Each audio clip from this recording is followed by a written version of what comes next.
এক বৃষ্টি ভেজা ভোরের আলোয় ঘুম ভেঙে দেখি কোথা থেকে এক নীল রঙের পাখি এসে বসেছে আমার ঘরের জানলায়। সে এক মনে গান গেয়ে গেল, আর আমি অবাক হয়ে শুনলাম। হঠাৎ দেখি সে পাখি কোথায় উধাও। অনেক খুঁজলাম, কোথাও তাকে পেলাম না। আর ঘরে ফিরে যখন মন খারাপের গল্প লিখতে বসলাম, আমার মনের খাতার ভিতর থেকে মনে হলো যেন কেউ ফিসফিসিয়ে বলে উঠল,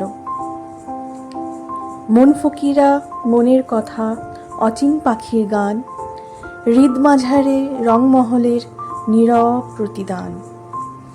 বাউল বাঁশি ডাক দিয়ে যায় একতারারই সুর, মন কুঠুরির গল্প সে যে দূর, বহু দূর।